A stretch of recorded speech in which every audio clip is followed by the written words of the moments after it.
Hello friends, this is Charu Jain. Welcome to my YouTube channel Learners पाठशाला। इस video में हम बात करेंगे DSSB की आपका जो पार्ट बी है यानी पोस्ट स्पेसिफिक सब्जेक्ट। उसमें मैंने आपको एक पेडागॉजी स्पेशल सीरीज स्टार्ट की है जिसमें कि अभी हमने काफ़ी टॉपिक्स कवर कर लिए हैं और हमने स्टार्ट किया था चैप्टर 1 कंसेप्ट ऑफ डेवलपमेंट। उसी का ही आगे कॉन्टिन्यूएशन में है हेरिडिटी एंड इन्वायरमेंट यानी कि आनुवंशिकता एवं वातावरण। ये प्रॉपर समझेंगे, बहुत इंपॉर्टेंट चैप्टर है, आपका हर एग्जाम में पूछा जाता है इसमें से क्वेश्चन। और जो इसके नोट्स हैं वो प्रॉपर इंग्लिश हिंदी मीडियम दोनों में रहेंगे, तो बिल्कुल टेंशन लेने वाली बात नहीं है। स्टार्ट करेंगे। स्टार्ट करने से पहले अगर वीडियो पसंद आए तो लाइक करके जाइएगा, साथ साथ अपने फ्रेंड्स के साथ शेयर ज़रूर करिएगा। चलिए फिर शुरू करते हैं। तो सबसे पहले हम समझेंगे आनुवंशिकता का मतलब यानी हेरिडिटी का मतलब। Heredity R.S. वुडवर्थ ने एक डेफिनेशन दी है हेरिडिटी की।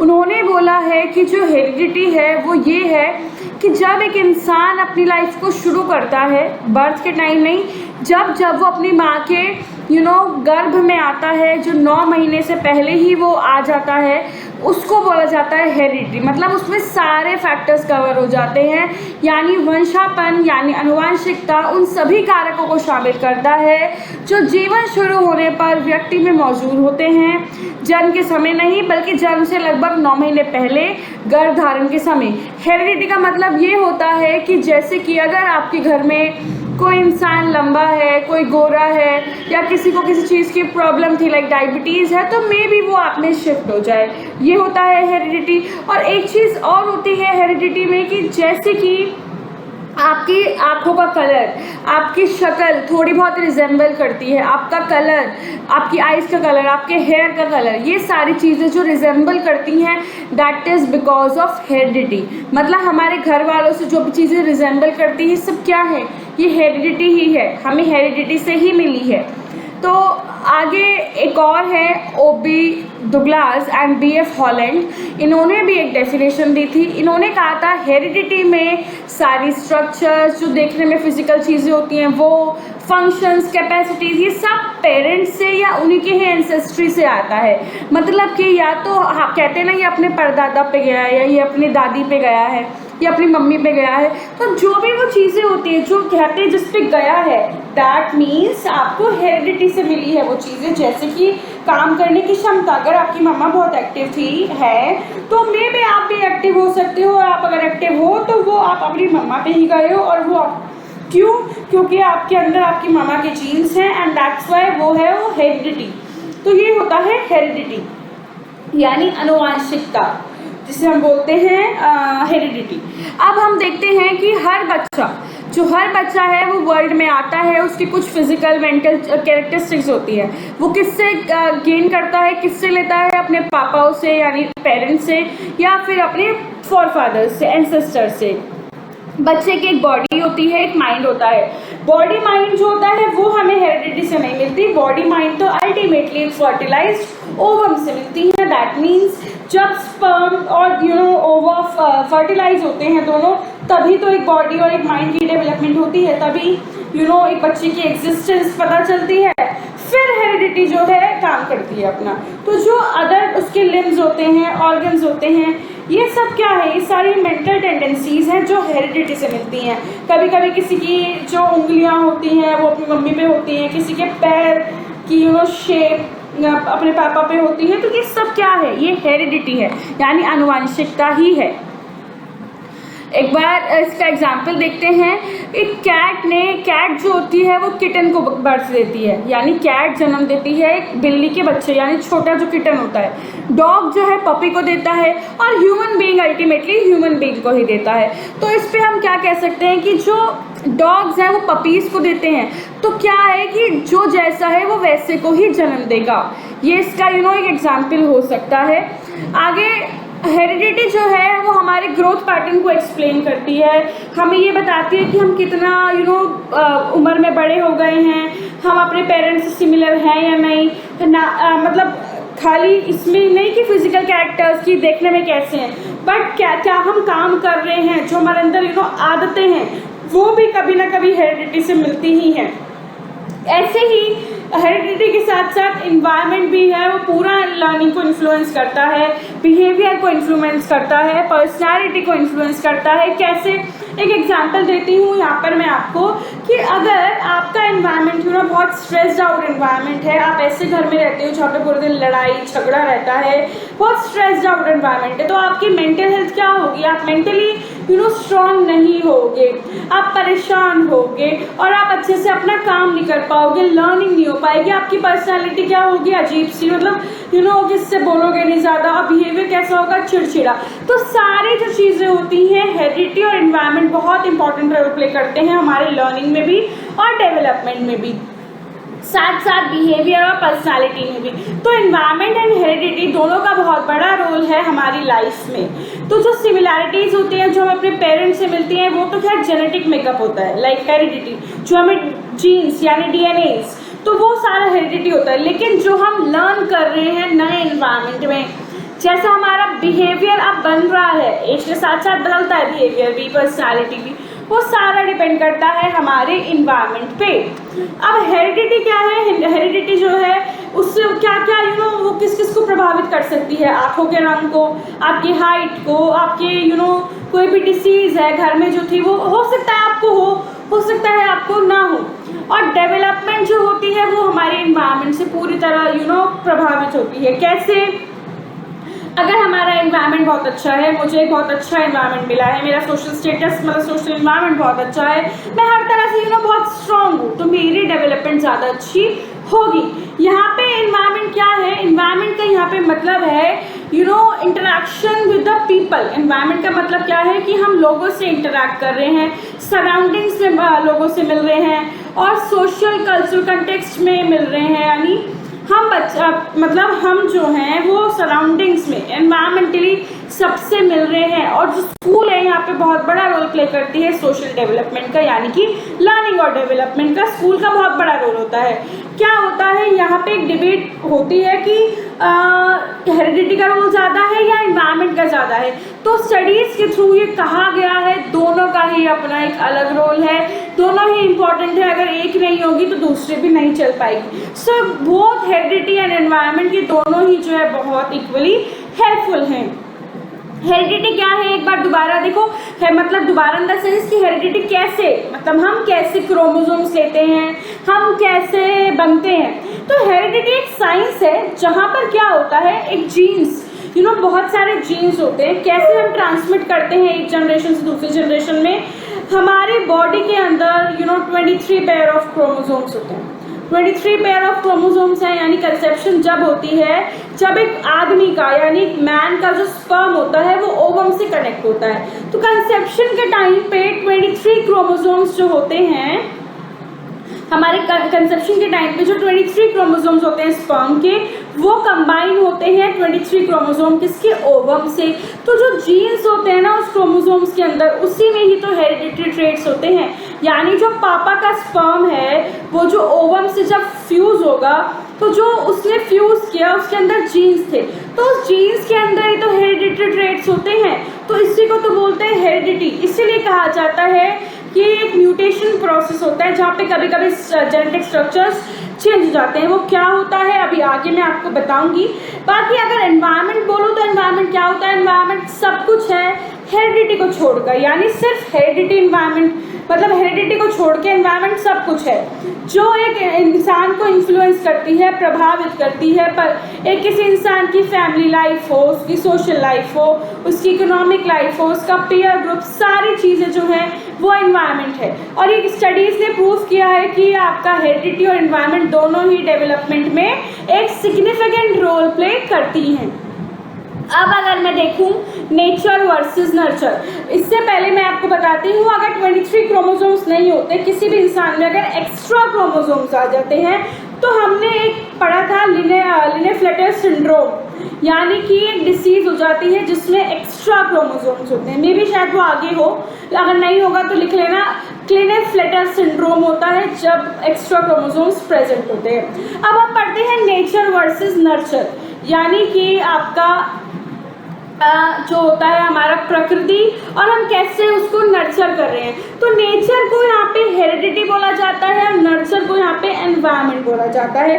तो दोनों चीज़ ज़रूरी है ना। देखो प्रकृति यानी नेचर में रहेंगे, हेरिडिटी हमारा, और नर्चर यानी एनवायरनमेंट। तो नेचर और नर्चर दोनों का ही रोल है एक बच्चे की डेवलपमेंट में। देखो एक एग्जांपल देती हूँ, यहाँ पे एग्जांपल के तौर पे लिखना कि जो दो बच्चे हैं वो सेम फैमिली में सेम ट्रीटमेंट मिल रहा है बट उनका डिफरेंट रेट है डेवलपमेंट का। तो ये क्या है? देखो उनके इंटेलिजेंस लेवल भी डिफरेंट होंगे एक दूसरे से। हालांकि देखो सेम खाना खा रहे हैं, सेम सब कुछ मिल रहा है, लेकिन वो अलग होंगे। क्यों? क्योंकि यहाँ पे इंडिविजुअल डिफरेंस होता है। यहाँ पे हर बच्चे का डिफरेंट पैटर्न होता है डेवलपमेंट का, और हेरिडिटी का भी बहुत बड़ा फर्क होता है। क्यों? क्योंकि हेरिडिटी का फर्क इसलिए जरूरी थोड़ी है कि उस बच्चे के अंदर वो वाले जीन्स आए हो जो उस बच्चे में है।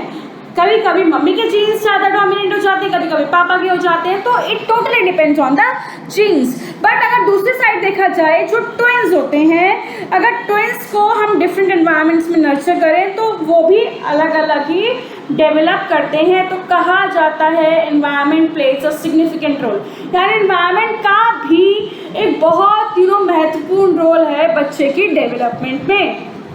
दो बच्चे हैं जिनको सेम आई गेस ये रिपीट हो गया है, या दिस इज रिपीटेड, सो इसको चेंज कर लेना, मतलब लिख लेना एक बार, हिंदी वाले इसका स्क्रीनशॉट ले लो। अब ये जो पूरी डिस्कशन हुई इसमें क्या कहते हैं, इसमें कहा जाता है कि जो डेवलपमेंट है वो क्यों होती है? जब तक आप एनवायरनमेंट और हेरिडिटी से इंटरैक्ट नहीं करोगे डेवलपमेंट पॉसिबल नहीं होगी। सो डेवलपमेंट इज कि आप इंटरैक्ट कर रहे हो एनवायरनमेंट और हेरिडिटी से, जहाँ पे दोनों ही एक बहुत इंपॉर्टेंट रोल प्ले कर रही हैं। कुछ थिंग्स जो है पहले ही डिसाइडेड होती है हेरिडिटी के थ्रू, और कुछ जो है हम धीरे धीरे एनवायरनमेंट के साथ डेवलप करते हैं। अब हम पढ़ेंगे आइडेंटिकल एंड फ्रेटर्नल ट्विन्स। ये पढ़ना भी जरूरी क्वेश्चन आता है। समान और भाईचारे जुड़वा क्या होता है देखते हैं। देखो फर्टिलाइजेशन के टाइम पे ना एक सिंगल ओवम जब फर्टिलाइज होता है मेल के स्पर्म के साथ, तो सिंगल ऑफस्प्रिंग का मतलब जो पैदा होता है वो सिंगल यानी एक ही बच्चा पैदा होता है। लेकिन जब नॉर्मल फंक्शन डिस्टर्ब हो और मल्टीपल बर्ड्स होती है, लाइक 2 या 2 से ज़्यादा, तो उस टाइम पे ट्विन्स होते हैं, जैसे कि आइडेंटिकल ट्विन्स और फ्रेटर्नल ट्विन्स। अब हम समझेंगे कि आइडेंटिकल ट्विन्स कौन से होते हैं और फ्रेटर्नल ट्विन्स क्या होते हैं, मतलब उनमें डिफरेंस क्या है। तो आइडेंटिकल ट्विन्स वो होते हैं जहाँ पे जो ओवम है, यानी एक ओवम एक ही स्पर्म से प्रोड्यूस हो रहा है, बन रहा है, और वो ही 2 ओवम में स्प्लिट कर रहा है उसको, मतलब एक ही स्पर्म और ओवम से, यानी एक ही सेल से 2 ऑफस्प्रिंग्स निकल रहे हैं, 2 ऑफस्प्रिंग स्प्लिट हो रहे हैं। उनको बोला अब वो दोबारा जुड़ नहीं पा रहे हैं, तो वो 2 अलग बच्चे बन गए, मतलब 2 अलग अगर लेमन लैंग्वेज में बोला तो 2 बच्चे बन गए, और वो होते हैं आइडेंटिकल ट्विन्स। यानी एक ही सेल से वो 2 चीज़ में स्प्लिट हुए और वो दोबारा नहीं जुड़ सकते, तो उसको क्या और वो फर्टिलाइज भी हो गया एग, तो उसको क्या बोलेंगे? Identical twins. यानी कि वो ट्विन्स जिनके अंदर सेम जीन्स हैं वो होते हैं आइडेंटिकल ट्विन्स।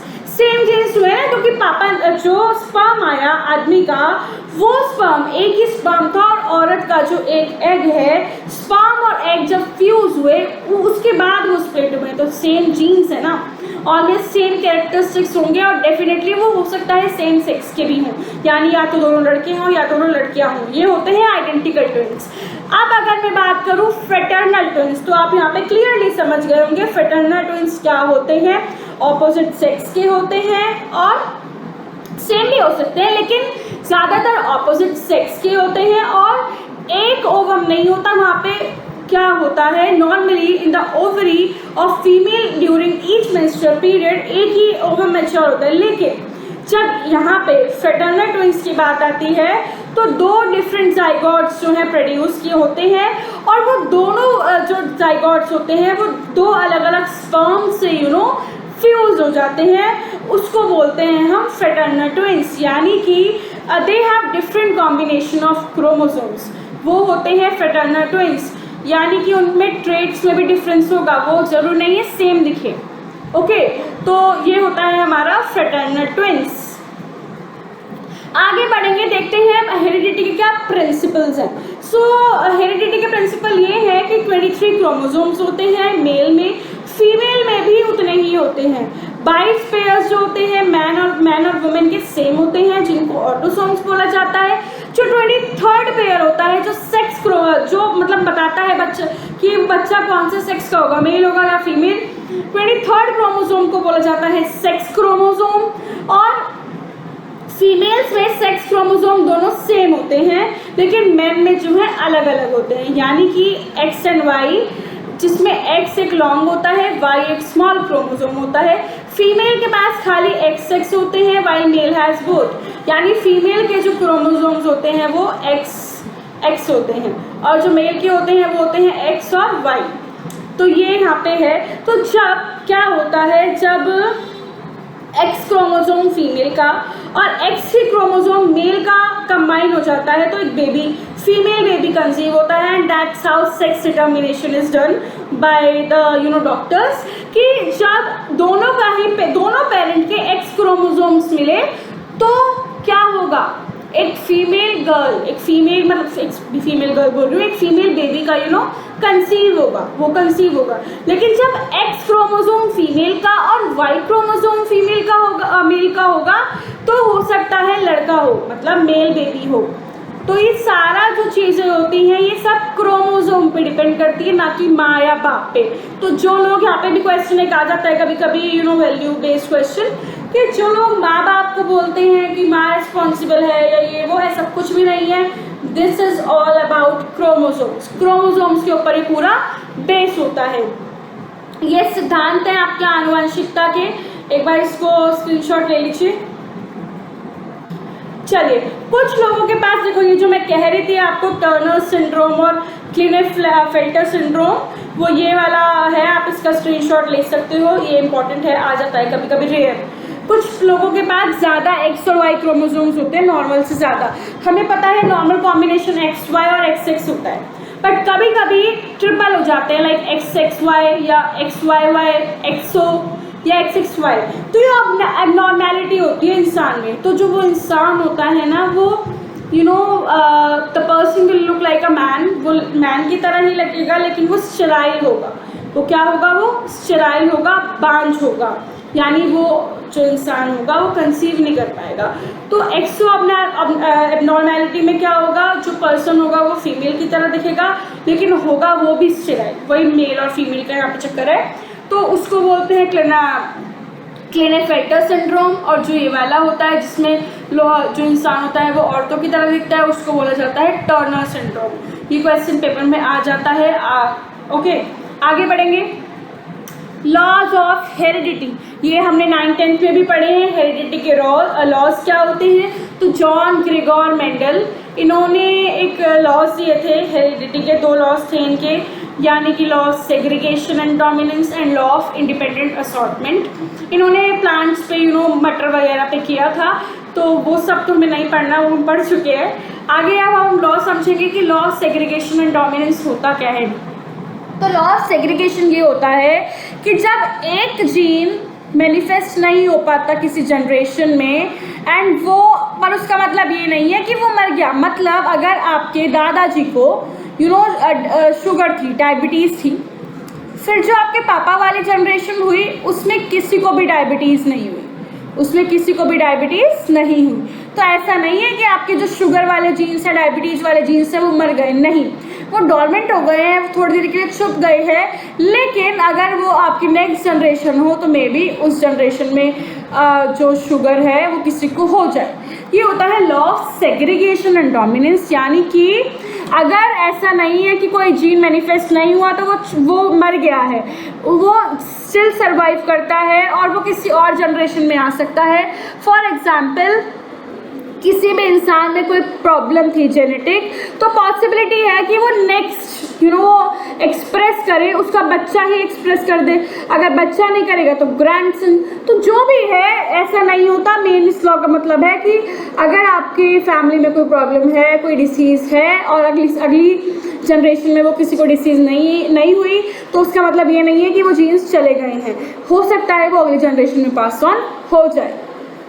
अलगाव और प्रभुत्व का कानून इसे कहा जाता है।